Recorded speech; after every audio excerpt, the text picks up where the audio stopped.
Welcome to a new show wellness junction, जहां आपको मिलेगी आपकी सेहत और आपकी वेलबींग से रिलेटेड सारी जानकारी। फिर चाहे बात डायबिटीज की हो, वेट मैनेजमेंट की हो, कोलेस्ट्रॉल मैनेजमेंट की हो, जोड़ों के दर्द की हो या फिर इम्यूनिटी की हो, इस शो में आपको सारे टॉपिक्स की जानकारी और उनसे जुड़े सवालों के जवाब भी मिलेंगे।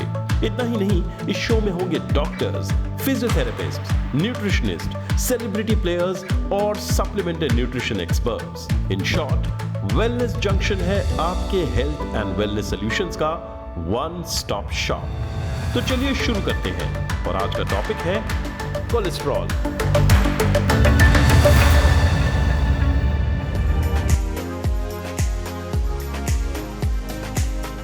Hi everyone, so we've been getting a lot of queries regarding cholesterol management and I think sitting at home junk food खा कर सब तली हुई चीज़ें खाकर सबके कोलेस्ट्रॉल और लिपिड प्रोफाइल थोड़ा बिगड़ चुका है.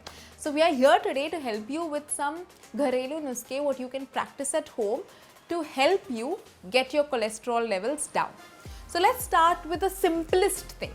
आप हर खाने में क्या ऐड कर सकते हो और क्या घटा सकते हो.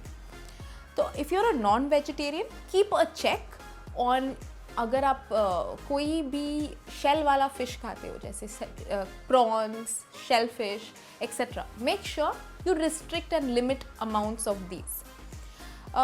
Egg is a very sought after question. हर कोई पूछता है अंडा का योग खाना चाहिए, नहीं खाना चाहिए, कितना खाना चाहिए, चलेगा कि नहीं. तो अगर आपका cholesterol level in line, in range में है, don't worry, you can easily go up to 1 egg per day.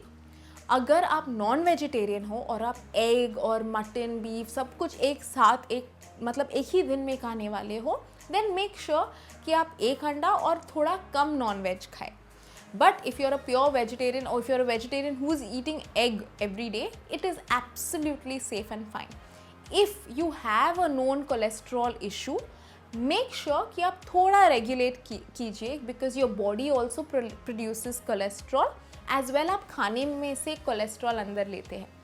सो अगर आपको कोलेस्ट्रॉल अनकंट्रोल है, हाई है, मेडिसिन दवाई शुरू की है उसके लिए, try to have egg thrice a week. So I hope I have answered one important question about the egg and cholesterol relationship there. The next thing, आप खाने में से सब्जी and fruits please increase. Never underestimate these small little things. इन दोनों में बहुत सारे न्यूट्रिएंट्स और फाइबर है जिसके वजह से कोलेस्ट्रॉल आपके शरीर में अब्जॉर्ब नहीं होता है, और अगर है भी तो वो निकाल बार होता है in the form of your stools. So make sure you are having enough of vegetables and fruits in all your meals. What is another ingredient that can be used to manage cholesterol is garlic. Garlic has an active ingredient called allicin, and if I had to tell you the proportion, each garlic has 0.6% allicin. So now to get that much benefit, I need to have the garlic should be raw and had immediately. Second, I also need to have at least 3 to 4 pieces of garlic. Third, I need to make sure that I'm covering my 3 gram dosage of allicin in that requirement. So आप supplement ले सकते हो, आप garlic ले सकते हो, जिस रूप में चाहे. It definitely helps lower cholesterol in your body. The next very effective remedy is मेथी के दाने. मेथी के दाने अगर आप रात भर भिगो कर रखते हो और सुबह वो दाने चबा कर लेते हो, and do this for a week religiously, आपको ऑटोमेटिकली आपके कोलेस्ट्रॉल रिपोर्ट्स बेहतर आएंगे. ऑल दीज रेमेडीज़ काम करेंगे, लेकिन अगर आप डाइट का ध्यान नहीं रखोगे तो इन सब का कोई मतलब नहीं रहता है. Along with a healthy diet, you implement all these things, it will definitely add value to bringing your cholesterol levels down. और अगर मुझे न्यूट्रास्यूटिकल्स में कोई एक इंग्रेडिएंट चूज़ करना है, then it is definitely astaxanthin for this purpose. As a supplement, astaxanthin helps reduce your not so good cholesterol, and it also may benefit your good cholesterol. So you never know how it can benefit you on a day-to-day basis. A 4 mg dose per day is more than sufficient. So I hope these simple tips have helped you understand how you can deal with cholesterol and manage your blood lipid profiles.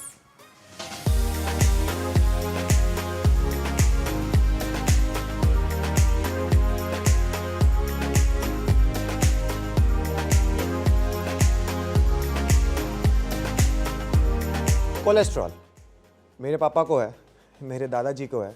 Cholesterol management इस देश की one of the biggest problems है, क्योंकि directly आपके heart से related है। Cholesterol management के लिए बहुत सारे प्रोडक्ट्स हैं। संदीप जी हमको कोलेस्ट्रॉल मैनेजमेंट के इंग्रेडिएंट्स के बारे में इंफॉर्मेशन देंगे।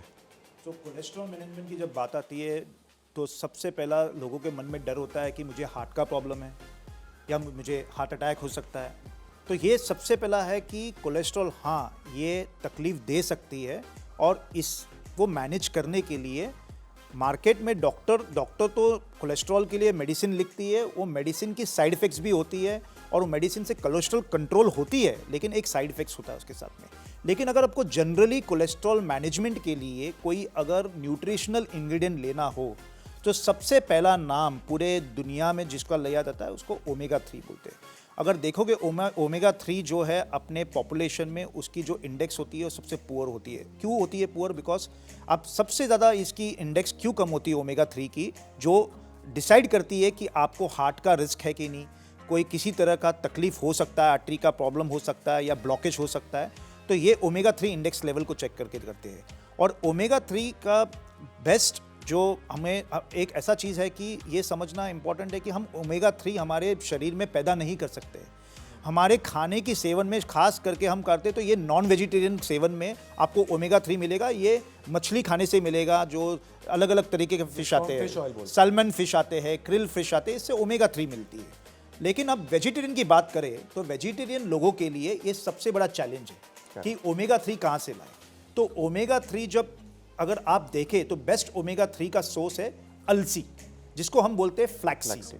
तो ऐसा कहा है, किसी महात्मा ने एक बार कहा था कि जब जब आप अलसी खाओगे तो आपका हेल्थ और स्वास्थ्य जो बोलते हैं वो अच्छा रहेगा।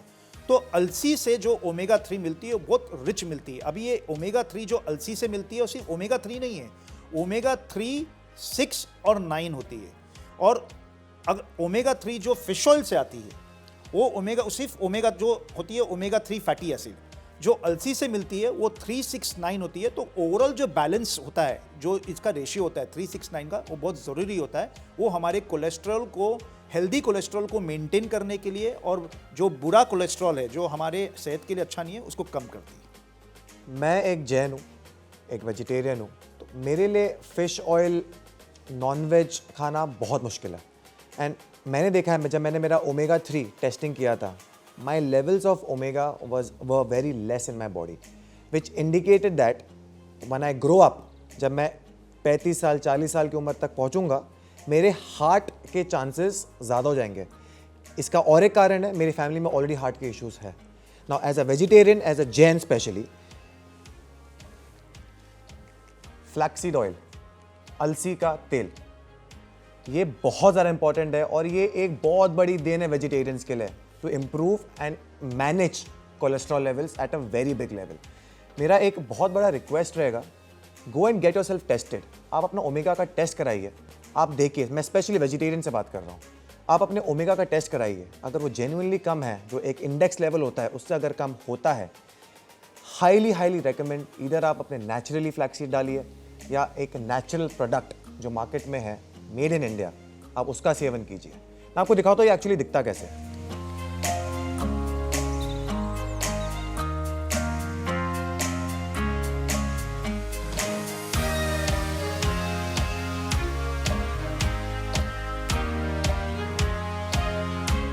ये जो है ये 1 ग्राम की गोली है, जिसके अंदर 1 ग्राम फ्लैक्सीड ऑयल है। जैसे संदीप जी ने कहा कि इसके it's a balanced omega 3, 6 and 9। Body first flaxseed oil ये 100% वीगन है, वेजिटेरियन है, और ये पेटेंटेड सीड एक्सट्रैक्शन प्रोसेस से निकाला गया अलसी का तेल यानी फ्लैक्सीड ऑयल है। This is one of the best for your cholesterol management.